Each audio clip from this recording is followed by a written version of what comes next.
I get it. The legacy Node versions are what you're used to, or it's what you've got. And upgrading versions, a massive decision for most people and most teams. But if it ain't broke, don't fix it doesn't apply to legacy Node. And it doesn't apply to taking this bad boy out as your daily drive. From my perspective, this vintage car looks exactly like your legacy Node.js project. It's certainly impressive and a great feat of engineering, but honestly, I'd be surprised to see you using this as a daily driver. Any car enthusiast would say the same. And the NodeSource team would love to get you set up with either a new model or get this bad boy souped up for the road again. Big issues with this car. Performance, dependencies, security, and compliance are all massive issues with this car, vintage vehicles, and legacy Node.js version. The performance gap between this car and the vintage one is honestly astounding. It's similar to the gap between a legacy project and an LTS project, honestly. All cars burn through gas and resources the same way a Node project will burn through infrastructure resources, all racking up costs. But the difference is in mileage. See, that car will go half the distance as this one on the same amount of gas. A legacy Node.js application will take longer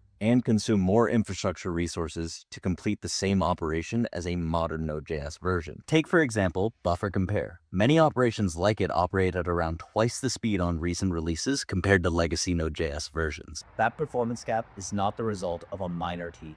It's the result of a fundamental improvement in efficiency that results in lower infrastructure costs and better gas mileage. This is what dependency chaos looks like.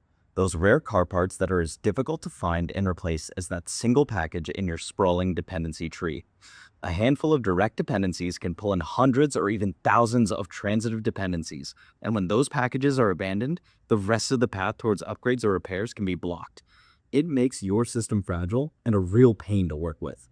The world of security is constantly changing and evolving, and when a Node.js version enters end of life, it means that it stops receiving updates. And Node.js versions are extremely vulnerable to any issues that weren't discovered prior to entering end of life. It's the same reason why I wouldn't leave anything important in that car. Another issue with these vehicles is compliance. So many rules and regulations have passed since this vehicle was manufactured and sold. Out of the box, this car would not meet the standards of safety for any person to really drive it in the modern day. Similarly, organizations running on legacy Node that no longer receives updates would likely not be compliant with many regulatory frameworks, such as SOC 2. A classic car is a hobby and an interest. A modern car is a reliable tool for everyday life. Running production level code on legacy Node.js is not just running old code. It is a constantly compounding issue within your organization that needs to be managed. NodeSource has the engineers, the